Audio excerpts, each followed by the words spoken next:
Bienvenida a Despeinadas, el podcast que puedes considerar como tu compañero de viaje para forjar tu propia historia. Soy Sandra y quiero que me permitas acompañarte a descubrir la única cosa que siempre será auténtica y exclusiva, tu historia.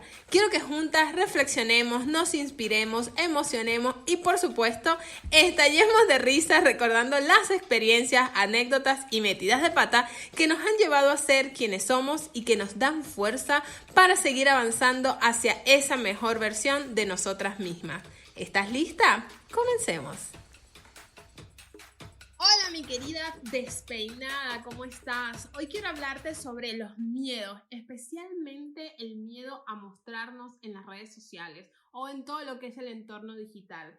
Una de las mayores dificultades que entraña tener un negocio es encontrar a gente con la que hablar de tus miedos, tus inseguridades, tus sueños, tus angustias, todas esas cosas que pasamos, sobre todo cuando tenemos un negocio. Abrir tu alma y compartir tu historia, yo sé y te entiendo que puede ser sumamente aterrador, pero también puede llevarte a establecer conexiones más profundas y a aprender importantes lecciones de vida.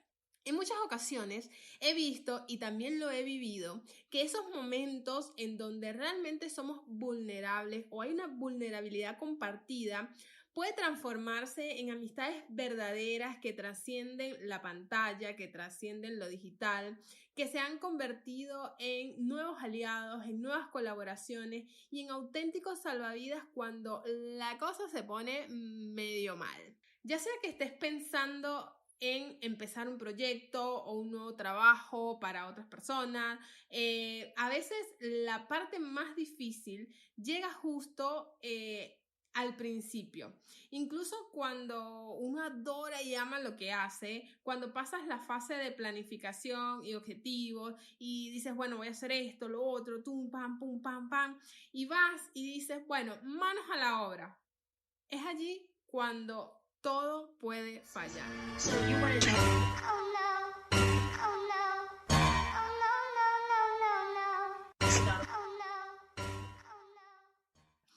Decidir empezar puede requerir que tengamos que engañar un poco a nuestro cerebro, consintiéndole, diciéndole que bueno, que posponga las cosas, que quizás no es el momento, que la situación, que el país, que la crisis, que pum, pacatán, que tenga, que mi situación personal, que no tengo ánimo, bueno, mil cosas, dejándole creer a nuestro cerebro que bueno, que sí, vamos a postergarlas, no vamos a dar ese salto ni vamos a salir de nuestra zona de confort.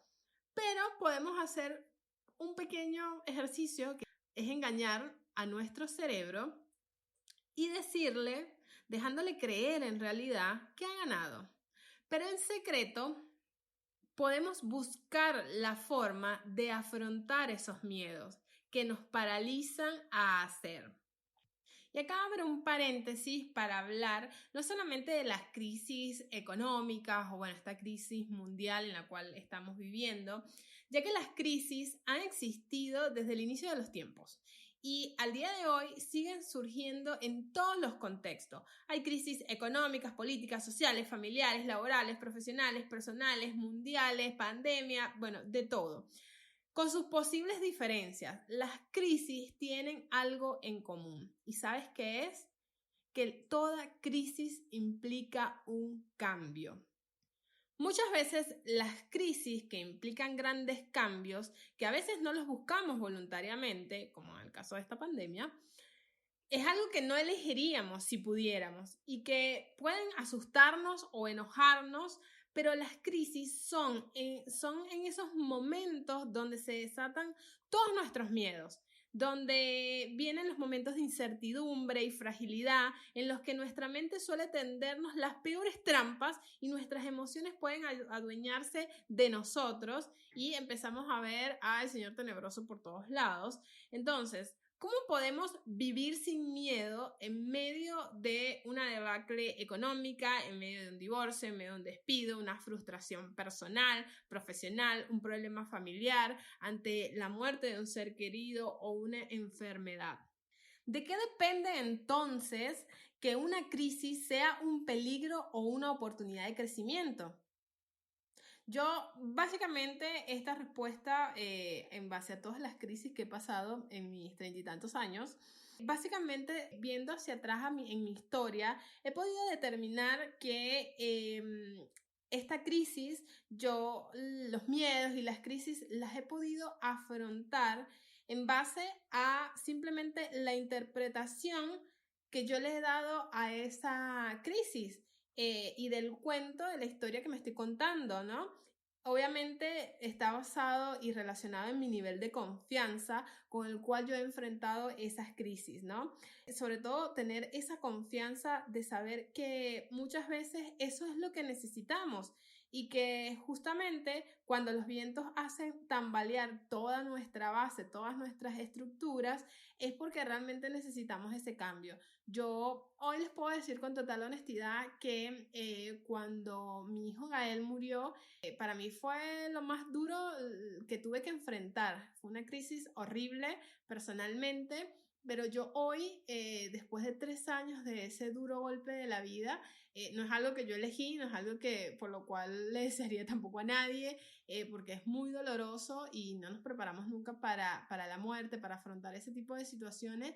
Y hoy, viéndolo desde el lugar en donde estoy, desde la historia que decidí contarme, te puedo decir que básicamente todo el camino recorrido me trajo a afrontar con confianza y valentía esa situación.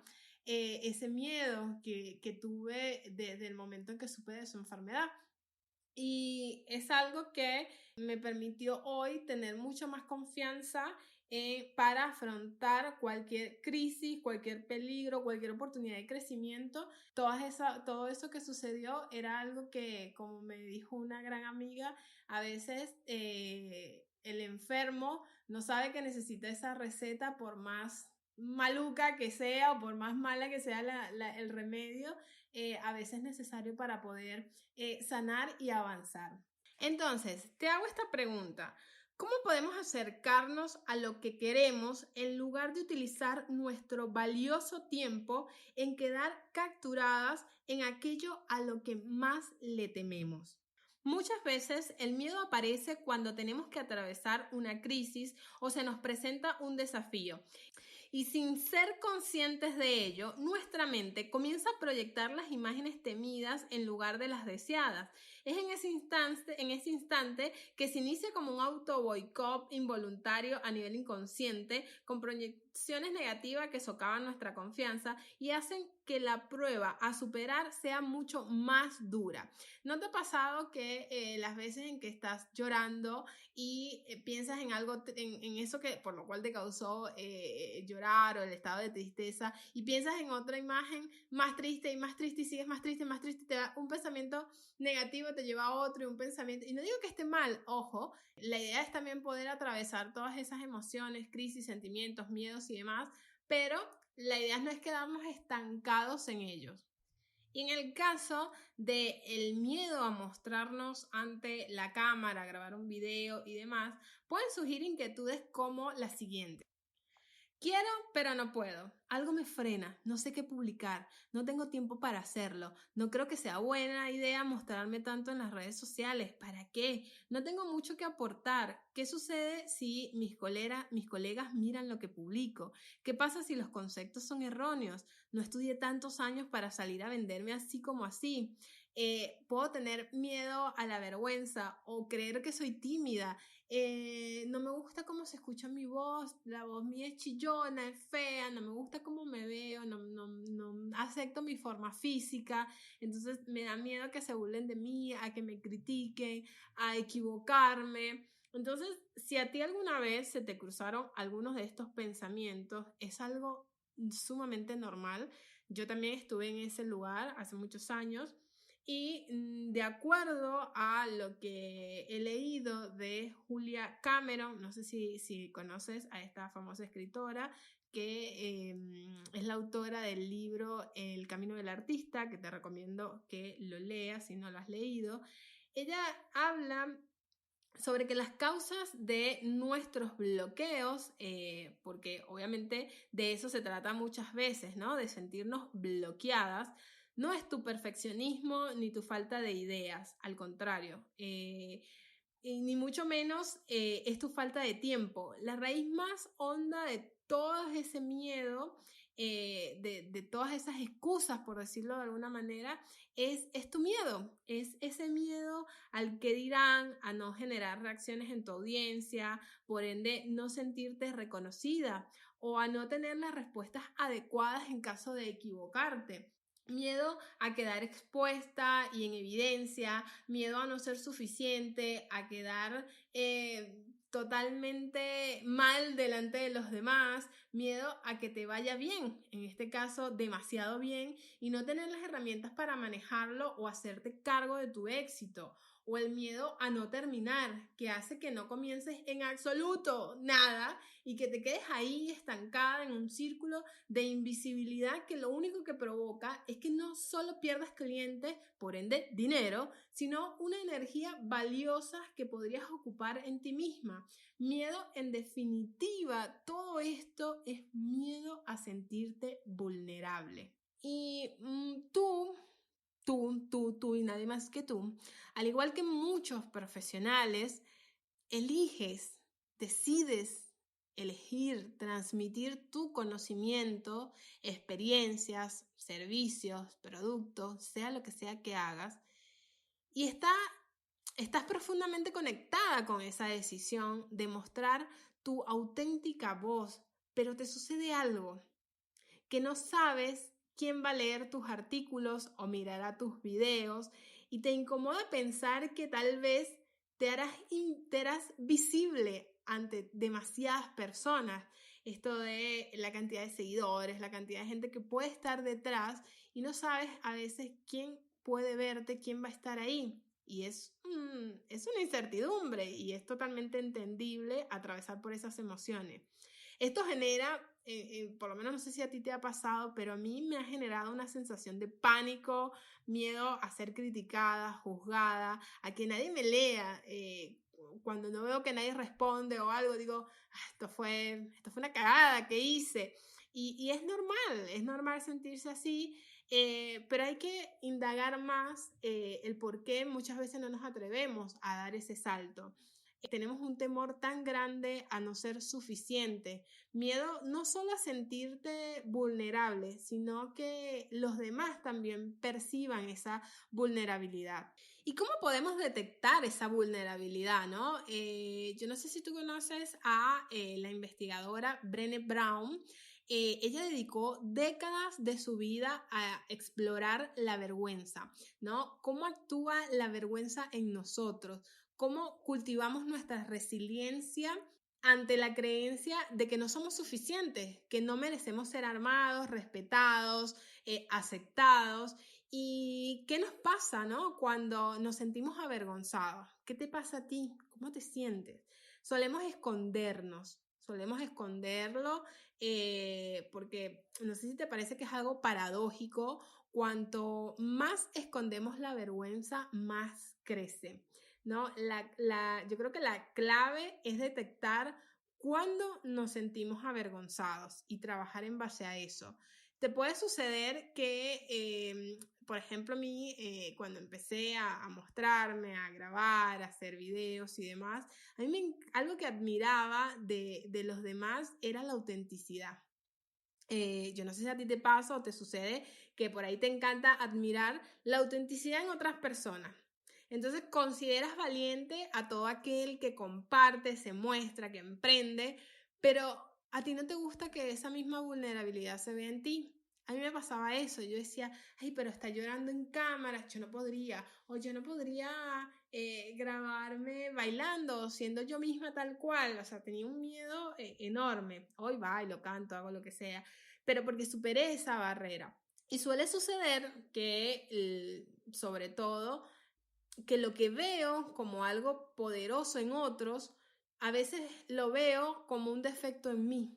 Y capaz es esto mismo de que el otro es el reflejo de uno mismo, ¿no? De lo que uno siente, de lo que uno le hace falta o necesita, o lo que admira en el otro también lo admiras en ti mismo.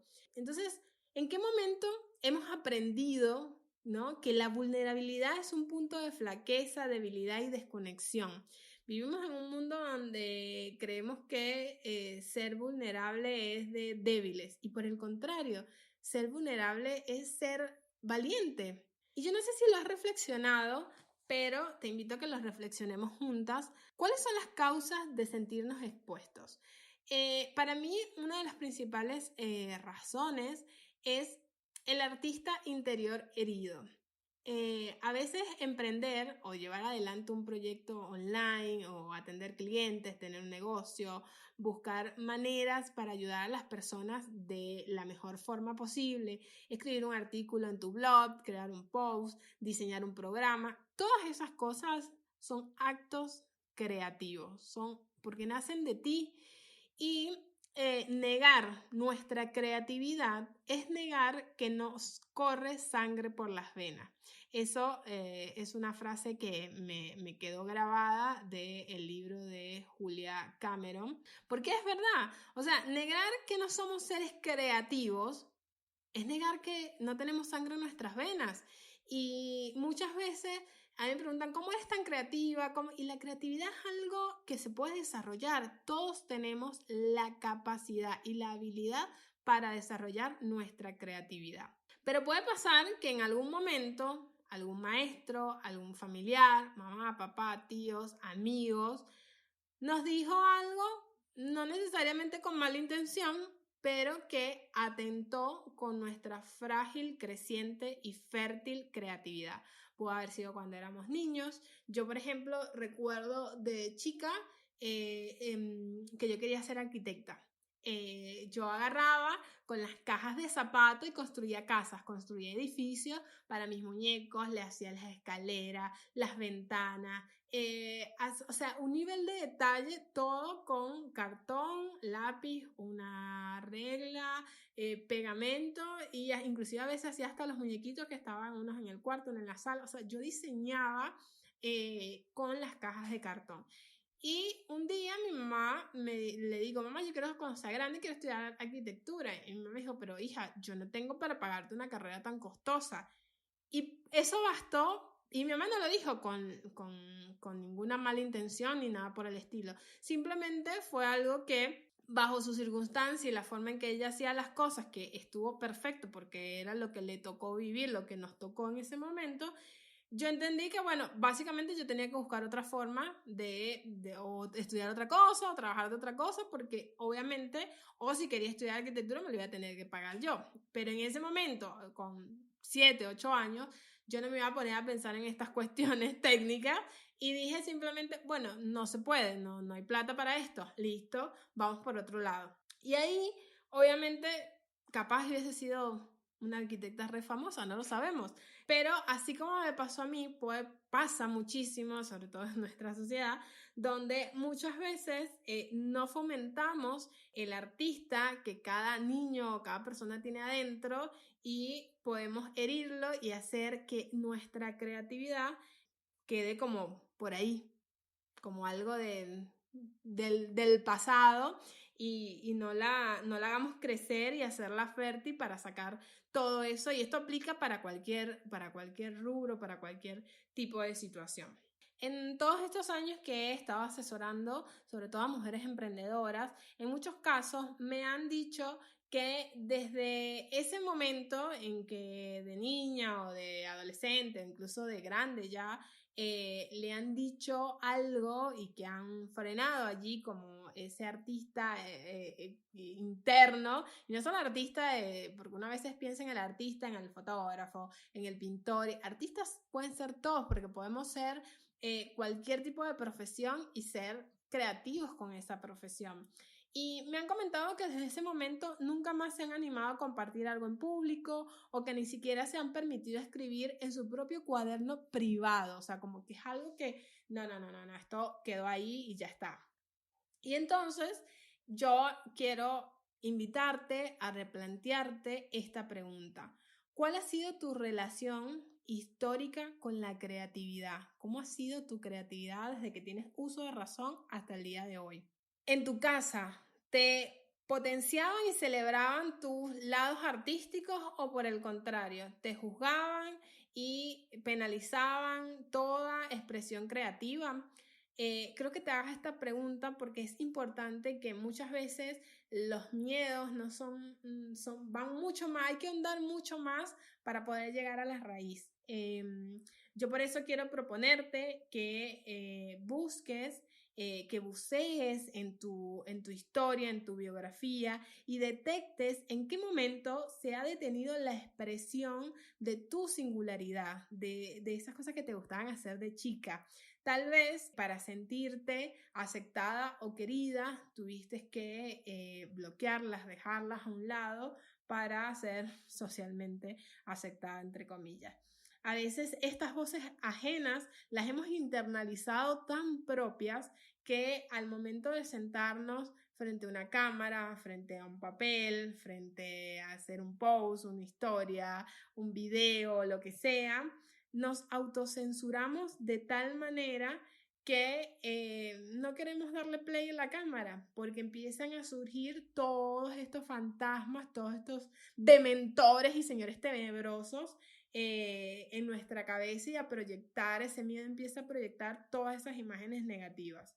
Lo segundo que puede haber pasado también es que haya mandatos culturales con los que creciste y acá te invito a que te preguntes ¿qué mandatos están detrás de ese miedo a la exposición?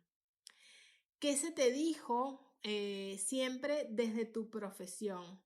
¿Qué lugar debe ocupar, inserta acá, tu profesión frente al público? ¿Puedes tener público tan siquiera? ¿Se fomentó desde tu carrera que compartas tus conocimientos en redes sociales, un blog o revistas especializadas? ¿Qué manual de ética te impusieron? Por ejemplo, cuando yo estudié Derecho, yo siempre he sido muy extrovertida desde chiquita y soy yo me creo payasa o divertida, así que hago muchas bromas, muchos gestos con la cara, con el cuerpo. Entonces yo, imagínense siendo abogada, normalmente, ¿cómo ven a un abogado? A un contador, una persona seria, una persona estructurada, una persona que no está mal, ¿ok?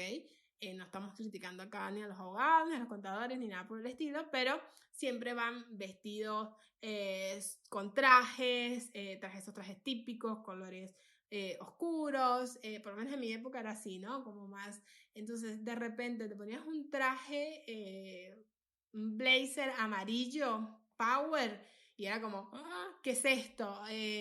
O de repente tirabas dos líneas y hacías un chiste y era como que te veían como extraño, como que falta de seriedad tiene este abogado. Entonces hay ciertos mandatos culturales que también hacen que tú te olvides de tu creatividad, de tu personalidad, de ciertas cosas que tienes que ir como dejándolas en el olvido para que precisamente puedas ser aceptado dentro de ese entorno. Inclusive estos manuales de ética, que muchas veces nunca se cumplen, y que te imponen y tú te estableces allí y que muchas veces también da miedo lo que piensen tus colegas sobre ti. Yo me acuerdo que una vez una cliente en una asesoría, en una sesión de mentoría, me decía que ninguno de sus colegas estaban haciendo lo que ella estaba haciendo. Y ella no tenía con quién hablarlo y eso le frenaba las ganas de compartir sus proyectos a través de las redes sociales, a través de su página web, porque no tenía quien le diera un feedback, no sabía cómo manejar esa situación, ya que ella estaba como rompiendo con un mandato cultural socialmente aceptado por todos en su entorno y al romper con eso ella tenía el miedo, era precisamente el qué dirán todos a su alrededor. Y acá muchas veces estas cosas lo que hacen es restringir y limitar la libre capacidad de expresión de nuestros talentos y nuestro conocimiento. Y acá aplica para cualquier rubro y en la mayoría de los casos te impiden desplegar un estilo en particular que acompañe a tus clientes, a tu forma de ser, a tu atención al cliente, a cómo, la forma en cómo te relacionas con el otro, con tu audiencia, con tu comunidad. Entonces tienes que preguntarte qué mandatos están detrás de ese miedo a la exposición. Otra de las terceras razones que yo creo o considero que son las causas de tener este miedo a sentirnos expuestos, es cuando sentimos que nada alcanza. También es este miedo a mostrarnos vulnerables y tiene que ver con la sensación de escasez, que se liga a la creencia de no ser suficientes. La escasez es el problema del nunca es suficiente, dice Brené Brown, y te pregunto, ¿cuántas veces ocultaste ese servicio que tienes para ofrecer porque sentiste que no estaba del todo terminado? A todas nos pasó. ¿Cuántos textos siguen guardados porque aún sientes que están incompletos? ¿Cuánto hace que tienes planificado algo y no ha salido a la luz, pero te dices que te falta terminar no sé qué cosa para colocarlo en no sé qué tal lugar o en qué página?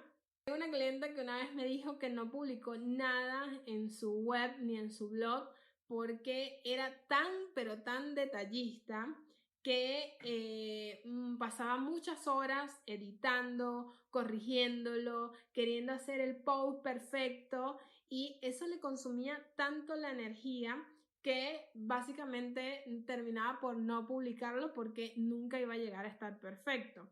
Otra clienta que es abogada casualmente, a la cual le hice el proceso de mentoría, le pasaba que no podía encontrar el punto intermedio entre una escritura académica y una escritura más vivencial, ¿no? Como encontrar ese equilibrio a ella hacía que se bloqueara totalmente y que no estuviese llegando a su público de la mejor manera posible.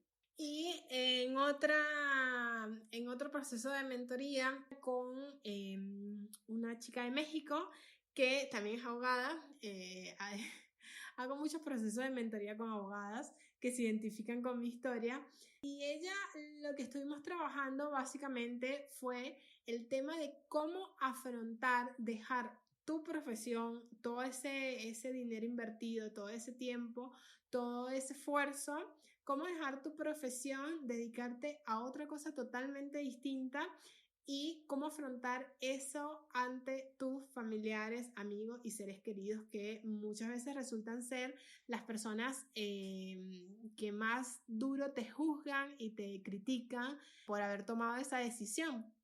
Y estuvimos trabajando todo ese proceso que conlleva el miedo al que dirán. Y yo me pregunto muchas veces, ¿en serio el bloqueo viene de la perfección? Muchas veces tenemos como excusa que queremos escribir los textos perfectos en la historia de la humanidad, pero que muchas veces nos contamos eso para no mirar de frente a los mandatos que tanto nos dolería traicionar. Entonces, ¿quién?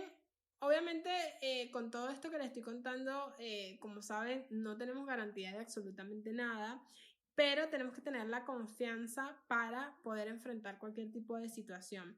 Y acá muchas veces tenemos tanto miedo a las críticas que me surge esta pregunta de, bueno, ¿y quién me va a cuidar a mí de las críticas, no? Porque a veces exponernos no da ningún tipo de garantía.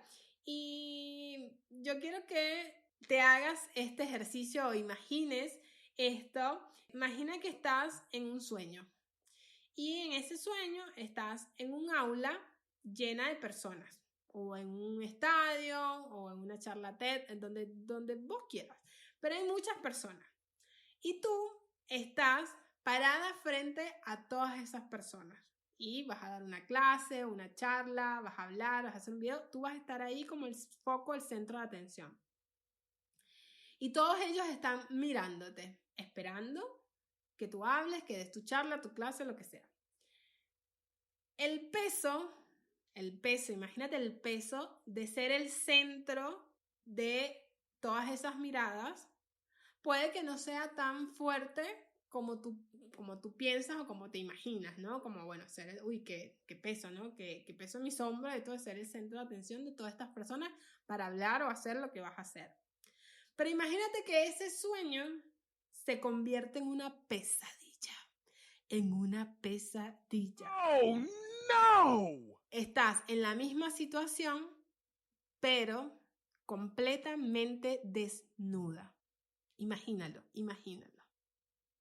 Estás allí desnuda como te trajo la vida a este mundo.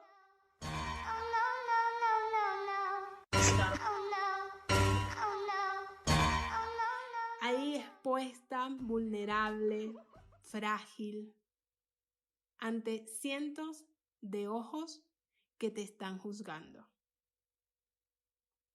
Imagínalo.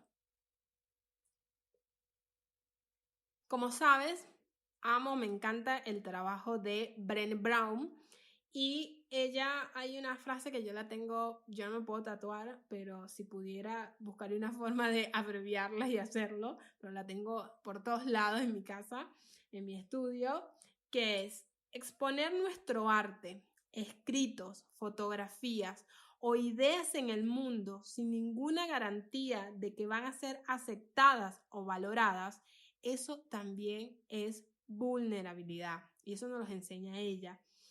Las críticas de desconocidos, las miradas reprobatorias de quienes nos quieren, el comentario en una red social, el ataque a tu persona, a tu trayectoria, como acá inserta tu profesión, a todo eso que tienes para dar, con todo lo que te costó llegar hasta acá, no tiene ninguna garantía de que van a ser aceptadas, pero tienes que ser valiente y dar todo eso que tienes para dar al mundo, porque el mundo necesita escucharlo, y sé que has escuchado estas frases 1.000.000 de veces, pero es la verdad. Y muchas veces cuando esa pesadilla se hace realidad, ¿y qué sucede? ¿Qué hacemos cuando aparecen? El secreto puede resultar un poco bastante zen, pero básicamente yo lo que siempre recomiendo es que no tendríamos que casarnos con los que te dicen que eres la mejor del mundo, porque obviamente cuando empezamos a dar a conocer nuestro mensaje, nuestra personalidad, nuestra historia y demás, va a haber gente que se convertirá en fieles amantes de tu marca. Eso no te quede duda. Pero tampoco puedes deprimirte cuando alguien te escribe con mala intención, como los llamados haters, que suelen escribir, y de casualidad todo en mayúscula, como queriendo llamar aún más la atención. Yo nunca me olvido, yo no he tenido en todos estos años de exposición en las redes, he tenido dos personas puntuales que me han dicho cosas no feas, pero bueno, fue su punto de vista y bueno, lo tomé así y ya está, de la cantidad de cosas buenas con las que me han pasado, ¿no? Pero qué cosa que uno va y se queda con esa palabra, esa cosa que le dice la persona. Yo me acuerdo el primer Ladies Branch, yo soy embajadora de Ladies Branch en Córdoba, ciudad de Argentina. Y yo me acuerdo cuando hice el primer Ladies Branch, fue un 14 de septiembre del 2019, creo que fue, bueno, por allá, bueno, hace unos años. El hecho es que yo estaba entrando allí y estaba chequeando las personas que estaban ingresando, y me llegó un mensaje. Yo estaba pendiente de las redes por si alguien se perdía o pasaba algo para iniciar el branch. Y vi una persona que yo le vi el mensaje, pero no le contesté porque estaba en otra situación en ese momento justo. Y la persona me escribió: ¿cómo me das el visto y me dejas en visto? Y tú no empoderas a nadie, tú esto. Y empezó a escribir un montón de cosas que yo lo leí. Imagínense entrar a tu primer evento organizado por ti, que pasaste meses haciendo la preparación previa, buscando a la gente, que la gente confía en ti, que fueron, qué tal, cuando hacían los eventos presenciales, en un lugar divino, todo, y que tú entres con la cabeza y te quedaste pegada en ese mensaje negativo de una persona que vaya a saber qué día estaba teniendo, qué situación estaba viviendo. Y a mí eso me agarró como una desesperación, como unos nervios, como yo quería responder, pero tenía que estar ahí, no sé qué. Y dije: mira, ¿sabes qué? Tú no hiciste nada malo, simplemente viste el mensaje, no le pudiste responder. Capaz no tenía que haber puesto yo creo que en ese momento no habían las respuestas automáticas de decirle: en este momento no te puedo contestar o algo, o escribirlo, porque estaba en otra, y capaz ese fue mi error y lo dejé ahí.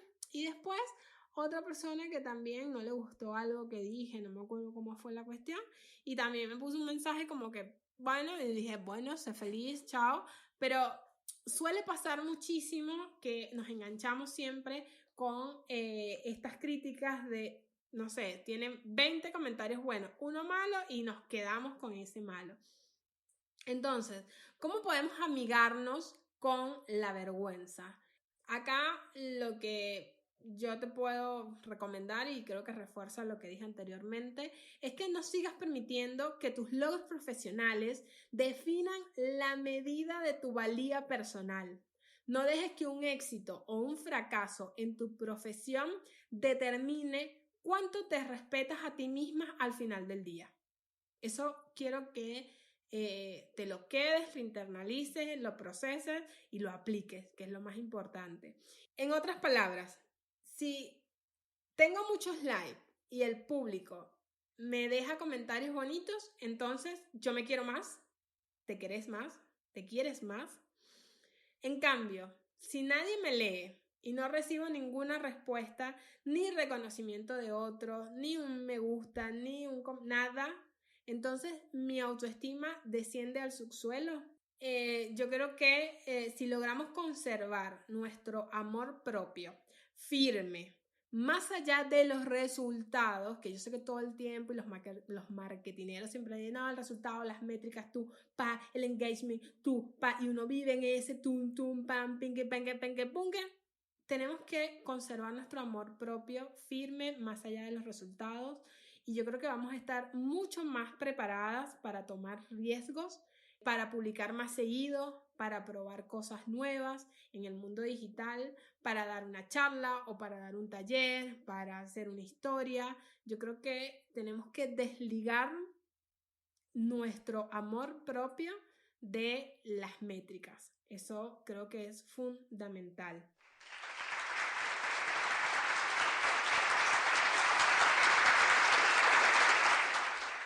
Es verdad que ante lo nuevo podemos asustarnos y volvernos totalmente temerosas, pero también es cierto que existen estrategias para hacerle frente a este tipo de emociones. Y una de esas técnicas es el poder de la visualización. Imaginar lo que quieres en lugar de lo que temes. Yo vengo haciendo esta técnica durante muchísimo tiempo, muchísimos años, y quiero que en este momento tomes este ejercicio, que es un ejercicio que hago de hace más de 10 años. Es la técnica de visualizar, y esto lo puedes aplicar para cualquier circunstancia en tu vida. Quiero que me escuches detenidamente, conéctate con tu éxito, visualízalo. Ahora cierra los ojos y comienza a centrarte en tu respiración, en el aire que entra y sale, que entra y sale.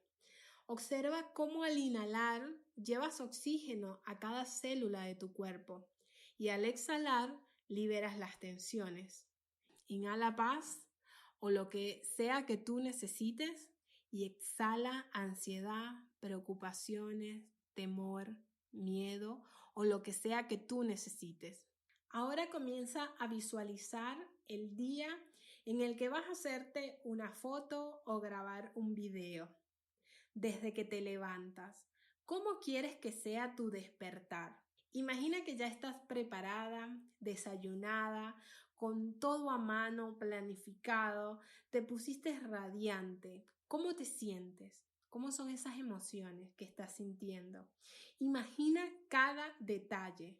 ¿Cómo quieres que sea ese momento para el cual te has preparado tanto? Si las imágenes que comienzan a aparecer son negativas, puedes hacer una cruz como un K en esa imagen y comenzar de nuevo hasta lograr la imagen que deseas. Comienza a visualizar el momento de la foto o el video. Obsérvate. Si ves tensión, cancela la imagen. Una X. Hazlo hasta que logres ver exactamente y con detalle la imagen deseada, que te dé tranquilidad, que te dé paz, que te dé seguridad.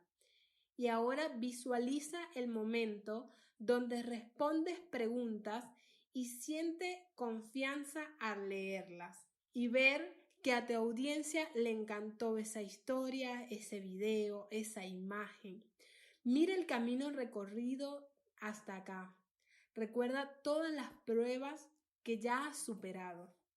Mereces vivir este momento. Construye la imagen deseada con detalles, con colores, en alta definición. Cada tanto verifica cómo te sientes. Si percibes inquietud, céntrate unos segundos en tu respiración. Inhalo y exhalo. Inhalo, exhalo. Me relajo. Libero lo que no necesito y sonrío. Ahora que ya tienes tus fotos y videos y has superado el miedo a la cámara y observas que has dado lo mejor de ti, ¿cómo te sientes? ¿Te gustaría contárselo a alguien? ¿Qué le dirías? Inhalo y exhalo. Vivo el momento presente, este momento maravilloso.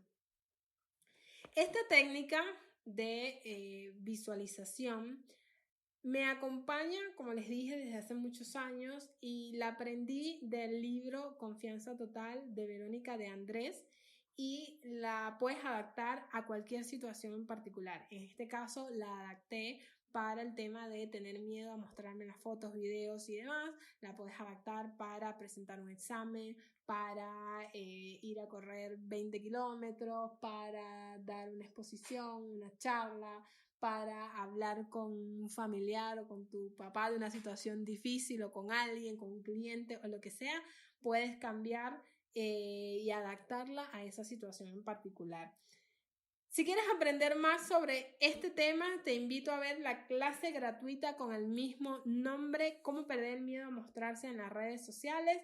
Inscribiéndote a mi newsletter, te dejo el link al final del episodio o lo puedes encontrar también en la bio de mi Instagram, @tomusaestudio, y estará disponible hasta el 31 de mayo. También quiero obsequiarte un cupón del 30% de descuento por el lanzamiento de mi nuevo taller de autorretrato Perfectamente Tú. Imagínate cómo se llama. Perfectamente Tú, con el que podrás mirar a la cámara con confianza y seguridad en ti misma en 5 semanas. Es un viaje de autodescubrimiento y exploración hacia el centro de tu historia. Y lo mejor es que lo harás de mi mano. Yo te voy a compartir todo lo que yo misma he probado conmigo y con cientos de clientas. Quiero enseñártelo para que no sigas perdiendo ni un solo día más. Te empoderes con las herramientas visuales que te ayudarán a contar la historia de tu vida y los detalles que hacen que tu marca sea incomparable. ¿Estás lista para enamorar a tu audiencia siendo perfectamente tú? Puedes aplicar el cupón Perfectamente Tú, todo en minúscula, al momento de hacer la compra desde mi sitio web tomusaestudio.com y obtener un 30% de descuento por precio de lanzamiento hasta el 31 de mayo, y el taller súper práctico empieza el 7 de junio. Espero verte allí y como siempre ha sido un placer poder compartirte mi experiencia, mi historia y las recomendaciones que me han permitido poder mostrarme ante mi audiencia de la manera más genuina, auténtica, sintiéndome cómoda y libre, pudiendo expresar mi mensaje y todas esas cosas que pasan por esta hermosa cabecita. Te mando un beso, un abrazo grande y nos vemos en el próximo episodio. Chao, chao.